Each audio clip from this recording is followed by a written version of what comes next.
So welcome, Malva. Thank you. Thank you for having me.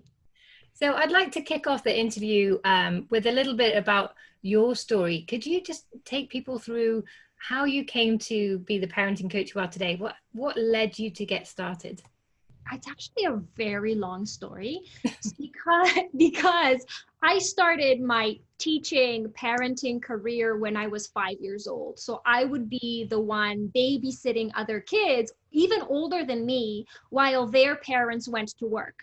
So nowadays, it's completely a concept that is, first of all, illegal, and second of all, mind blowing that a 5-year-old is taking care of other kids while their parents work. So I started very young with this whole process of being the caregiver and the organizer of all the games. And I was always the teacher. And so my first thought was actually to finish a teacher's college and get my education in pedagogy.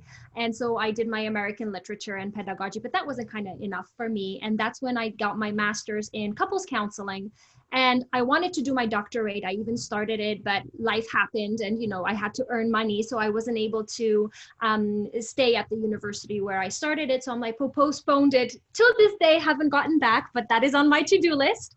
And so I started doing my other university with project management and sociology and psychology. And I went into the corporate world route.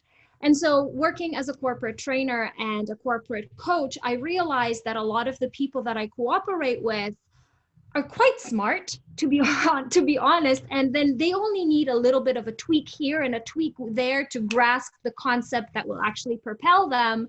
And then a lot of the aspects that I had learned at school from my couples counseling and my psychology and child development were intertwining into the business world. And that is where I realized, well, maybe I should actually go back to what my education got me, which is the degree to actually help parents and couples.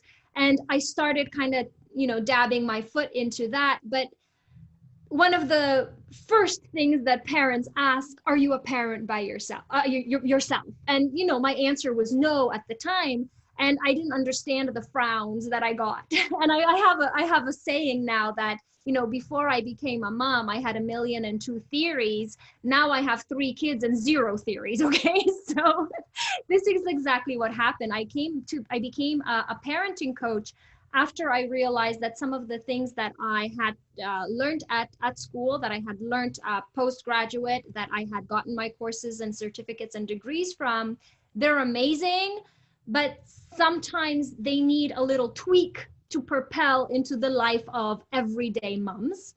And so after becoming a first-time parent, second-time parent, and third-time parent, I have all of this experience baggage from my own experience, how I implement the theories in life and how I had to tweak them, that I am able to give my all to the parents that I have been working with. So I have been a corporate coach and trainer for over 20 years now, and a parenting coach for about 10 years now. And I find that now I am in the place where I can give my all to everyone, plus experience.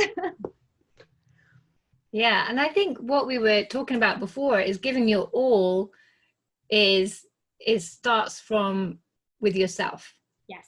That I know when I started my first business, my daughter was 5 months old, and I knew I didn't want to go back to my corporate career, much as I loved it, but I couldn't do a great job there and at home and be the mom I wanted to be. So I decided to start my own business. No clue what I was doing or where to start or anything, but I knew I had some skills that I could sell, and so I ended up being a communication consultant, which I could do quite nicely part-time around my kids. So that was great, but I got to a point where I was just giving everything to my clients, everything to my kids, and had nothing left for myself. And I was really, at one moment, found myself just heading headfirst towards a burnout, and learned the hard way that that's not what that's all about. And we were talking before about the importance of self-love and kindfulness as the root of everything, but it's not easy. It's much more easy to kind of like give yourself to everyone else, and I kind of feel we've almost been trained to do that. I don't know where that comes from as mums, or that's what we feel our expectation is.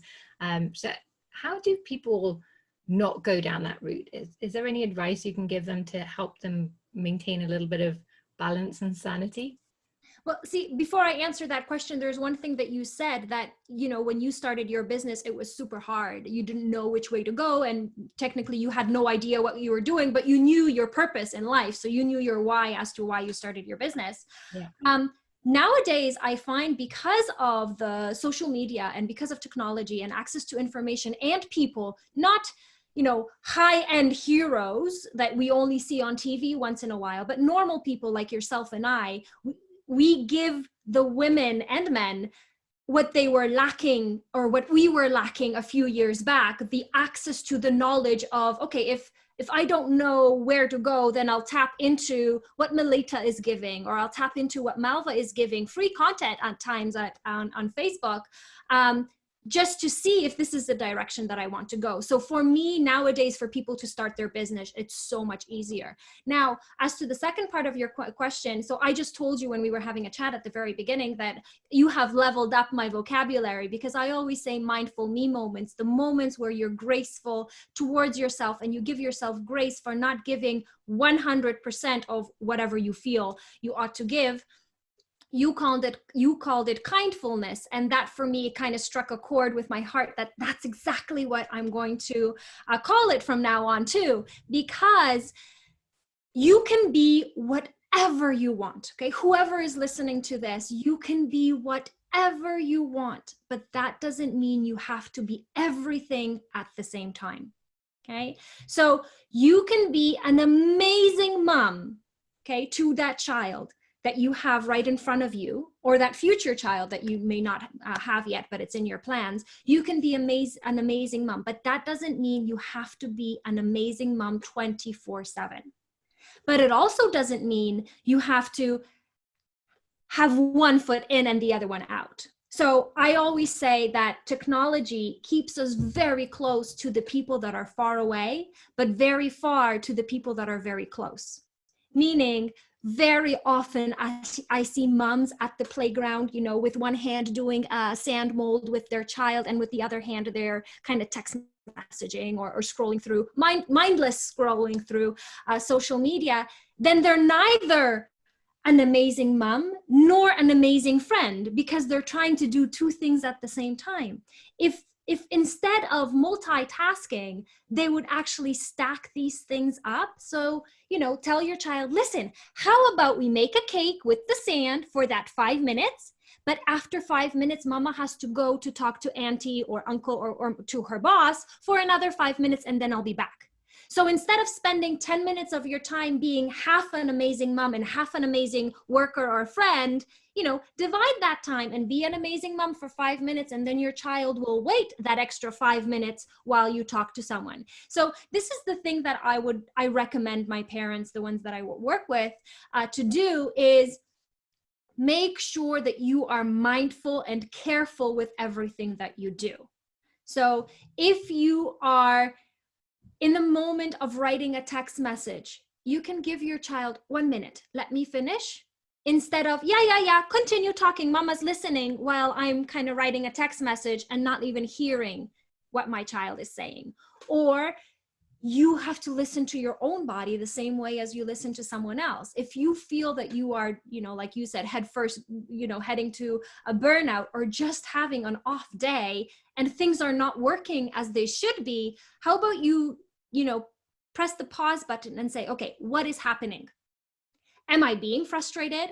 Am I having a hormonal imbalance because of, for example, the bad food bad food choices that I made, or because I'm tired, or because I had a rough night with my child and then I can't concentrate on creativity? Let's see if you can work your own self and your own needs around your plan.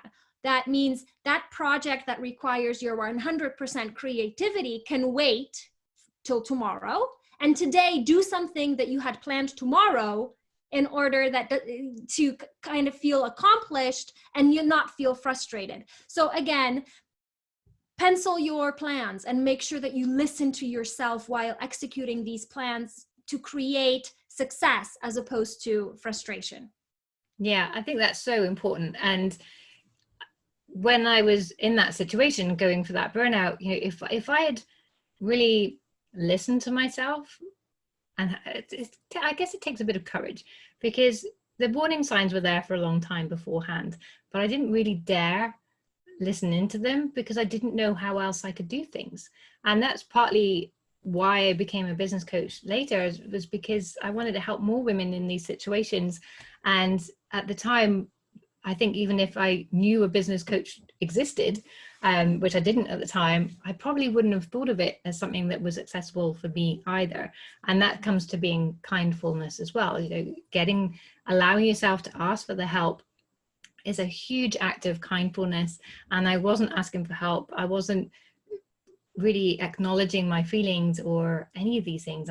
But I see it with so many people around me, that they're just like running and running and running and never really stopping to think, how can I make an impact here for my family, for me, for the community, for everybody. And I love your idea of, you know, having that focused time to really make a difference, have that moment with your child, even if it is only 5 minutes, have that meaningful moment with your colleague, or however you want to do it. And people talk about this work-life balance, and for me, my life is just a life blend. Everything yes. blends in, especially now. Yeah, exactly. Yeah. But that's one thing I have always tried to do is, okay, I bought an iPhone so that I could take my office to the park with me, and that would mean that I had more time to spend with my kids. But then at those moments where they're happy playing with their friends, and I can see they're safe, I can take those 10-15 minutes, and you can do a lot in 10-15 minutes. I always have not so much now, but when the kids were younger, I had my list of 5 to 10 minute tasks. So that when I had these windows, I could do these little things. And then when I had more time, I could spend that focused on the bigger tasks. Yeah. And that worked out brilliantly. But yeah, they were like, how do you manage it, like balance your time? It's like, well, I blend it all in. Yeah, I love it. I love the blend. See, I think that our worlds nowadays have collided. So people, you know, work at home, study at home, and even entertain at home. So instead of going to the cinema because of certain restrictions, you are watching a video or having movie night at home. Or instead of going to the office, you had to set up an office at home because offices are closed. So whatever the situation is, you have to realize that your life has always been blended, because there's no such thing as the theory that had happened in the past that was really promoted, that leave your work outside of your house and enter the house without your work baggage. Well, that doesn't happen with the laptops and iPhones and, you know, smartphones or any other phones, because your work is with you all the time. But you need to know to kind of section it out to, yes, it's blended, but it also means I need to be focused and driven on certain things. And I feel that relationships are like a meter, like you have a thermometer to measure the temperature of the air outside. Your relationships are also the meter of your behavior. So for example, as a parenting coach, I always tell my parents, you know what, look at your kids and see how they're behaving, and they're the reflection of what you do. So with my older kid, who is now 11 years old, he is almost like a tween kind thing. So he knows where I'm off balance. He comes to me and says, Mama, you look like you need a hug. Aww. And he will actually give me a hug. And that is my meter of, okay, I think I'm stressing out and my child is picking up on it. That is when I need my mindful me moment. Okay, Mama needs 5 minutes. Let's focus what I need to work on to kind of what is causing me all this anxiety. Now with my little kids, which are 4 and 6, they're not as mature as my 11-year-old, but they are also my meter. They will come to me and say, Mama, you're not listening. And I'm like, okay, what is it? That is when I know that they were saying something and I was too concentrated on my work, that they're like, Mama, you're not listening. And so I have to then reevaluate my behavior, but also their behavior. So if they're saying, Mama, you're not listening, but they were screaming from upstairs, I'll say, you're right, Mama's not listening because I don't like when you scream at me. But if you come down here, look, I am listening to you right now because you're talking. Or maybe they were saying something and I was just too much in my head that I wasn't listening. Everybody makes mistakes and I do too. But having that, okay, let's be mindful, let's be kind to myself and others as well. And then you have the partner. So if you have a partner or a husband or whatever, that is also a meter. So, you know, someone can grab you and say, hey, you know, I just need you to cuddle with me for just 1 second because you look like you need, let's say, a moment. Do you want to grab coffee? And that is my meter. So when I say that to my husband, for example, he knows that I need 5 minutes, you know, between my work in order to kind of connect with him mindfully and kindly, intentionally. And then again, if I have a meeting with my workers, or when I have a coaching session, I will always say, Mama's going to work, please don't disturb me. And my children know that, okay, Mama is now concentrating on other people and her work, just like she concentrates only on us when it's our time.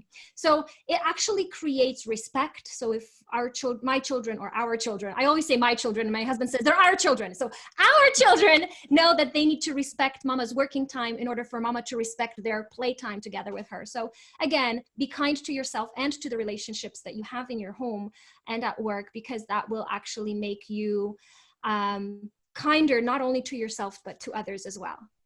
I love that idea. And I've been aware for a while of the importance of listening into yourself and how you feel and taking those regular check-in moments. But I never really thought about using your relationships as a meter. And it's so right. I mean, your kids definitely tell you when they're not getting enough attention, and when they're starting to be a bit clingy, then you can, you do realize, oh, why is that? Are they not feeling right, or have I just neglected them a little bit too much recently, or what is that? But I love that idea of consciously checking in with the people around you. Relationships are so important, because that's the basis of your business too, particularly as women, I think. And especially if you're a mom building a business around your family, then those relationships will really help you to get where you're going. It's not an either or thing. So I love that concept. Thank you. Yeah. Thank you. I love it too, because it works for me and it works for the parents that I work with. And to be honest, it actually, my husband is a very tough man. And so a lot of the things that I very much promote, which is kindness and, you know, tune into yourself and others, he's like, well, I'm a man. So I'm like, okay, well, listen, someone's talking to you, listen. And I kind of pointed out a few things for him. So he always says that he's grateful to have a teacher like me in his life, but also I'm kind of grateful to have him in my life, because he keeps me grounded too. So like you said, when you're heading out to investing a lot of your time into, for example, your work, and then you kind of forget, or time flies and you didn't realize how much time you actually put into your work, my husband will say, listen, okay, I know that you're in the to-do list mode, but come on, you need a moment. So that's also nice to have someone to keep you accountable, to remember about your own needs as well, not only the needs of others. Because like you said, somehow we women, if it's either because we're Homo sapiens or because this is how we were trained, somehow we give and give and give, and sometimes forget to fill our own self bucket of love, because we're so concentrated on giving as opposed to let's just receive. Yeah, exactly. And kind of following on from that point, we were talking before we came live about this concept of value, and I see it in business that women undervalue themselves, and a lot of time we give too much of ourselves away, and that's, again, it's a sign that we're not valuing ourselves enough. And how would do you have any tips around that? How do women really make sure that they can be the parent they want to be, and not lose themselves, their sense of their true value? And I see that just when I'm in an expat area, so I see all these really successful women that have come from around the world, but they've given up their career to have kids, to move here, to follow their spouse, and then all of a sudden they're saying, oh, but I have no value to give. And you're like, well, that's not true. I'm sure you come across it too. Is there any advice you can offer these women? Well, I have a group of 600 expats that I kind of work with as well, and I try to be their friend and help them out in actually finding themselves in the new reality as well. So it's not it's expats as well, but not only expats. It's just people who have to actually transition from being single or married without kids to being a parent. A lot of change happens from having 0 kids to having at least 1. And then the second change is actually, if you do change countries and you are an expat, not only do you lose your identity as a corporate person or a business person or even a shop assistant, whoever you were, it doesn't have to be that you have to fall off from a high horse, but any business or career move that you had in the past, and then you move to a completely new country with a baby, because that's what most likely happened, if not 2 babies, then you realize that you are completely dependent on your husband's plan, not on him financially, because that too, but finances are not the issue here, but his plan. So when he's going to work, when he's coming back from work, what can I give to my kids? And what do I do with the time when they're at school, for example, or at preschool? Where am I? Well, then I might as well clean, and that's all I'm good for. So working with a lot of the people that I work with, I find that although women were successful in the past, they realize that the moment they become mom, that is their top priority, as it should be. But that doesn't mean that is their only top priority. They themselves are their top priority as well. Because if you don't have, you can't give. So if you don't have self-love, you can't teach your child self-love. If you don't have patience for yourself, you can't teach your child patience. And that's where I find screaming parents or angry parents or parents saying, you don't know how much I gave up to you for you, right? So you don't know the consequences that I have incurred just so you can have a comfortable life. Well, then you realize, I'm sorry, but your child is not responsible for the choices that you made. So don't put that burden and that adult responsibility onto your child with the words that you're uttering, because it's not fair to them. You never asked them what their opinion is. They never asked you to give up your job, and so on and so on. And so when you feel that those words or those thoughts are starting to boil down inside you and you're about to snap, then you've gone a little bit too far, and ask for help to actually pull you back. Whoever that help is going to come from, either a coach, a parenting coach, a business coach, or your partner or your best friend, that too is important. There was a book I read, I can't remember if it's 20 years ago or 18 years ago, it doesn't matter. It was a long, long time ago. Someone handed me a book, and it's called The Power of Kabbalah. And although I'm not a fan of the religious spiritual movement, because I kind of try to grasp the best knowledge and lessons that I can from every spiritual movement that I found, there was one thing in that book that I kind of was a change and transformation period for me.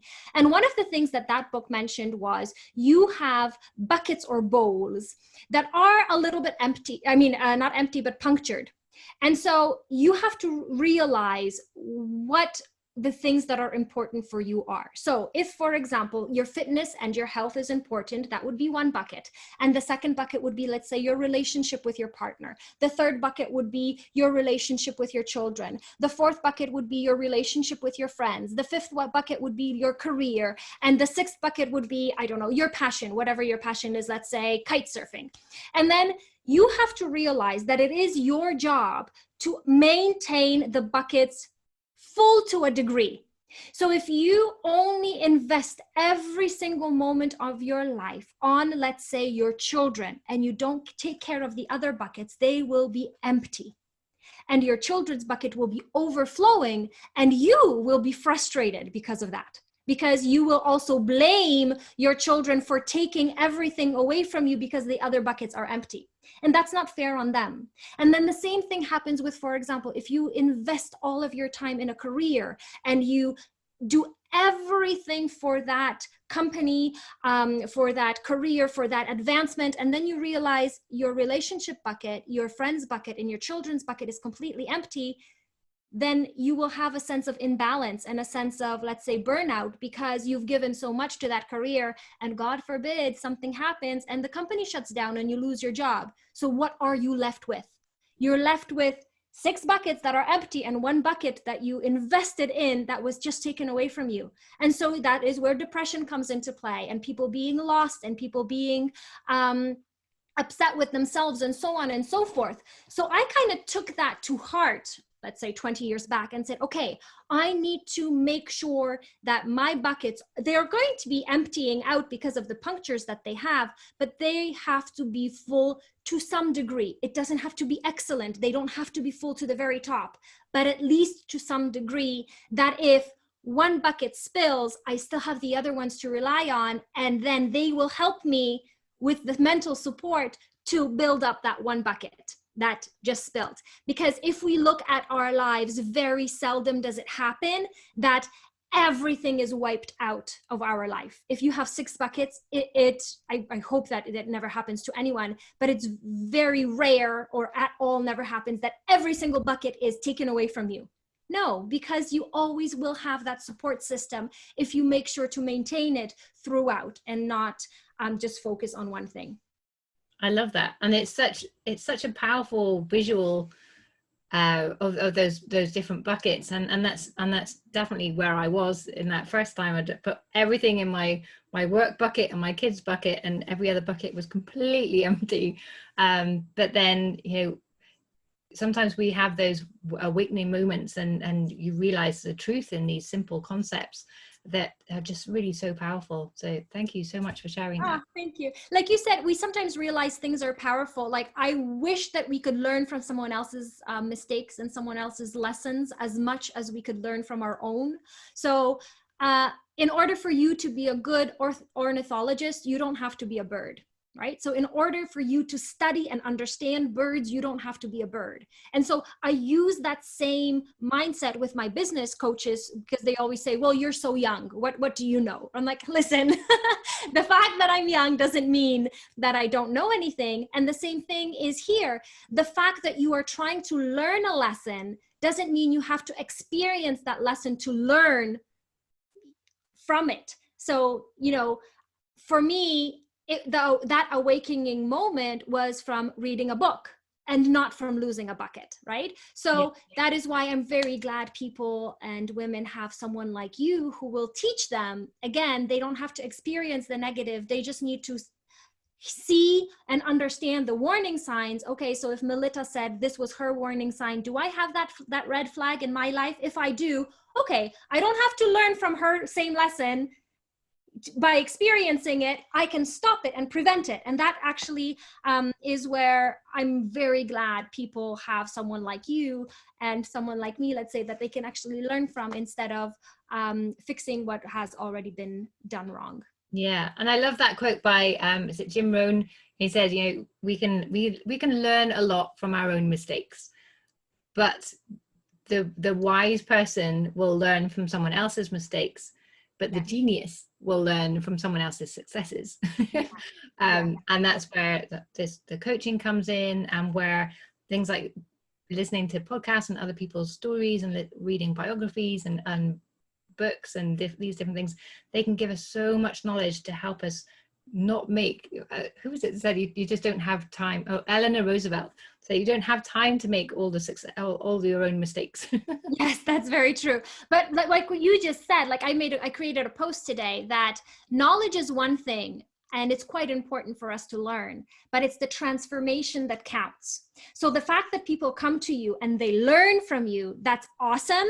But how are they taking that knowledge and applying it to create transformation in their life for the positive, either parenting, coaching, business, or any other area of their life? You need to put in the work to transform from the messages and the lessons that you learned from other people. So there is an aspect of you need to put in the work to make it work. Yeah, absolutely. And that's, you know, you can't become a top tennis player by sitting on the couch watching Roger Federer. You know, that's very true. Get out there and start playing for yourself. So yeah, that's such a powerful lesson, and I think that's really, if people don't take nothing away from this podcast apart from that lesson, I think that they're really gonna see their success grow, or their happiness, or whatever it is they want to develop. It's, yeah, you have to get out there and get some skin in the game and roll up your sleeves, people.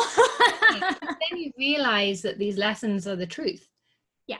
That's when you realize, oh, right, now I really get how that feels, or the results of doing this. Like, you can see it for yourself, and then it really sticks. Yeah.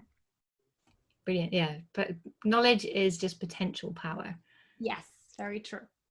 I feel like, you know, when you're on the highway, you see someone's car in your rear view mirror, and they have a dog with that bouncy head, you know, blinking up and down. I feel that this is me in this interview, because whatever you're saying, I'm like, yes, yes, yes. I like the same. It's like nodding dog tennis.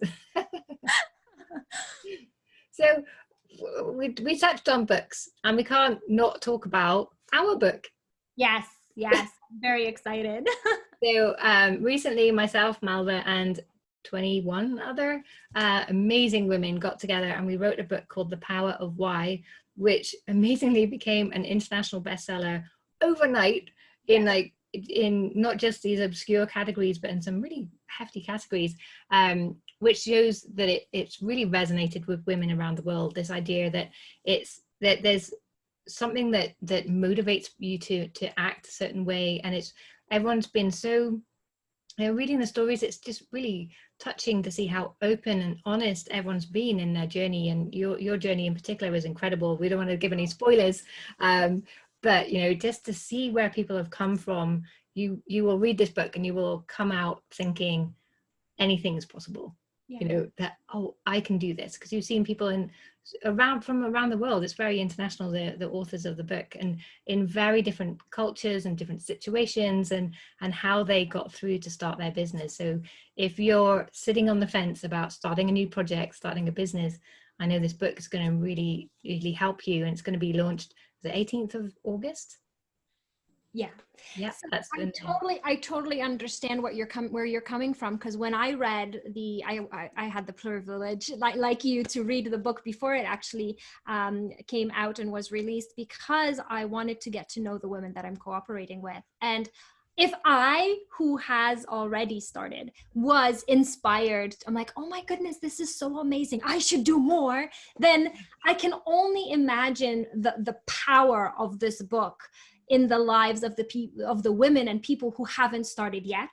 Because, you know, the reality is, nowadays, why are YouTube videos so popular? Why are reality TVs so popular, or reality shows of, you know, Let's Find Love or whatever they're going to be? Is because people want to have a sense of other real people and their lives and their problems, that it's not the insta perfect moment all the time in everyone's life. And so, taking into account these 23 women that have achieved, bigger or smaller, but have achieved success in their area of expertise, share their story, their reason for their why, and share their sometimes turbulences, because every, you know, trip and every story has a pitfall here and there. And they were strong enough to actually go through with their idea, because they knew their why, they knew the reason why they're doing all of this. Makes me feel honored to be a part of this project, because it actually matters, and that is something that I like to do in my life. So things that matter, and to have the possibility to help others find their say, find their voice, find their power, find their happiness inside, is going to only make me stronger, in the sense of not gaining from them, but applauding them and being their greatest cheerleader. So that is my hope for this book, that when people find a piece of another person's story to inspire them, then I am here on the sidelines clapping and saying, you go for it. Yeah. And I think when you read of someone else's journey, it almost gives you permission to do something similar as well. And I think this book is going to have a lot of power for those women who have thought about starting a business but never quite felt ready, or that they were good enough, or whatever reason it was that they've been sitting on the fence. I think it's going to really help them to gain that courage to take that first step. But I think, I know this is me anyway, I have these cycles where I'm doing great in my business, and all of a sudden I go to up level, I go to do something new, I have to push outside my comfort zone again, and I have that moment where I'm like, oh, can I really do this? And I think we all have these moments, and I think that's the moment where you can just dip into this book and read a story that's going to help you think, yes, I can do this. Malva went through this, I can do it too. You know, it's just going to give you that little bit of motivation, that sense of, I think we often feel we're the only one that's ever gone through this. You know, no one else knows how it feels, but the reality is, if we were more open, then you realize everyone feels the same way. And I love my group coaching for that reason. You know, where often, oh, I'm really struggling with this, and everyone's like, oh my gosh, me too. You know? Yeah, that's exactly what so I had a stress management course with a big corporation last month, and one of the things was actually what you just said. You know, stress is very powerful when it comes to negative consequences that it has on our life because of the cortisol and all of the damaging aspects of cortisol. But we don't realize that our mindset has a very big role in the hormonal balance. So there is an antidotum to stress if we think that stress can actually propel us as opposed to stop us. And one of the things that later we should do is, if we want cortisol to be negated, we also have to increase our oxytocin levels. And the reason how we do that is actually connecting with other people, either through touch, so a hug, or through a conversation. And sharing our story will actually make us feel that we're not the only ones. There were other people who have gone through it, and they can actually give us a tip that will either inspire us to follow that exact tip, or inspire a different thought and say, hey, wait, maybe I can do that. Maybe it isn't the end of the world. Maybe there's something that still can be done. So, you know, teaching corporates to do that, and teaching parents to do that as well, and teaching entrepreneurs to do that as well, means that there is something in it, and we ought to use it to the best of our ability. Yeah, exactly.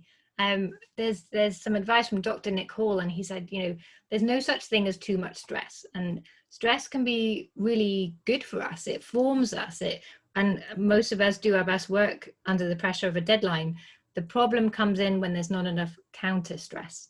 Yes. When we don't have these moments where we just take the time out, we hug the people around us, we go out and enjoy time with friends. You know, if we're just living in a world just full of stress all the time, then that's when all these problems come in. So stress isn't bad, it's just how we manage that and how we balance it out with the rest of our lives and other activities. That's the thing that really counts.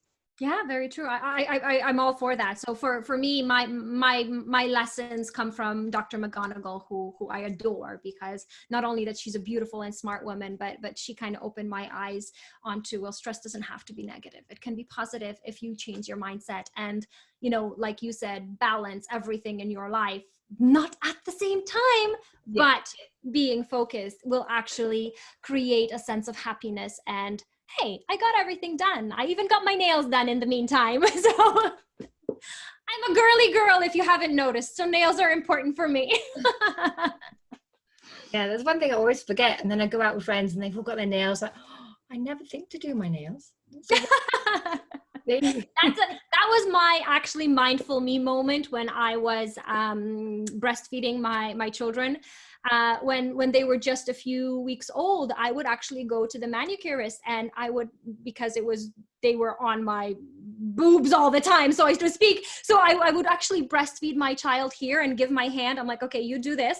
And then I would kind of burp my child and I'm like, okay, you do this. And so it was funny. Everybody was making fun of me that I go to a nail salon with my baby. I'm like, because I don't feel comfortable leaving my baby with anyone else. My baby has to be with me.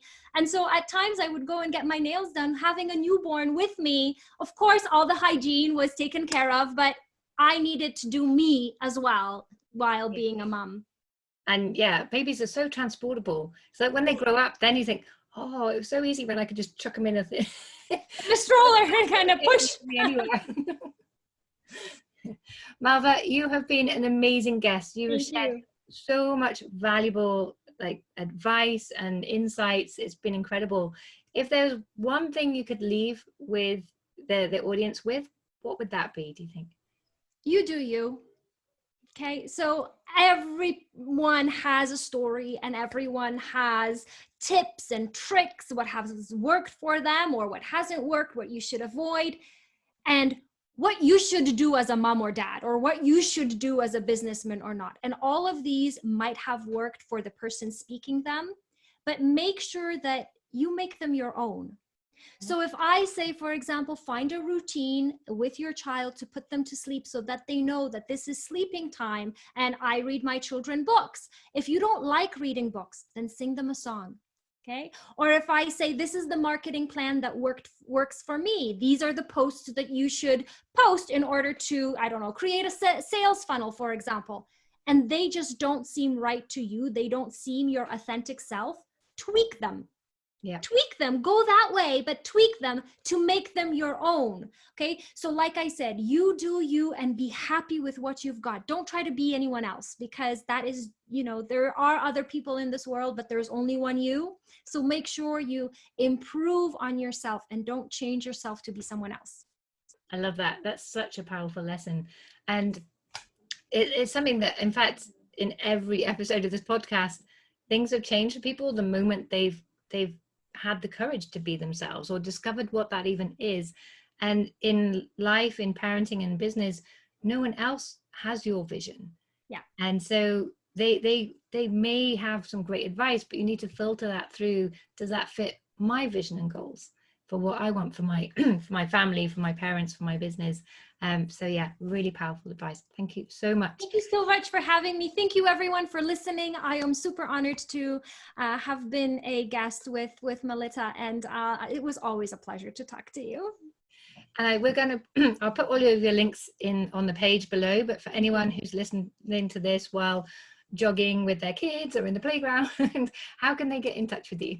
Well, you can find me at Coaching Mother and All at both Instagram and Facebook, and coachingmotherandall.com on website. So you can find me as long as you write Coaching Mother and All, I'll pop up. So I hope to see you there. And just like you, I have also free content. So if you're not willing to yet invest, you can at least learn from the things that I'm giving away, and hopefully transform your life as a parent and as a couple for the better.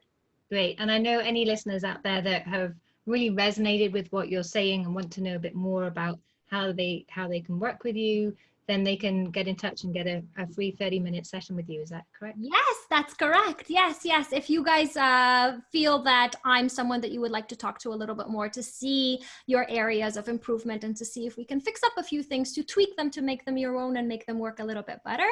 All of you, if you want to contact me and say, listen, I got word about you from Melita, I'm offering you a 30-minute coaching session for free online at your convenience, and we'll make it work. Great. That's so generous of you. Thank you so much, Malva.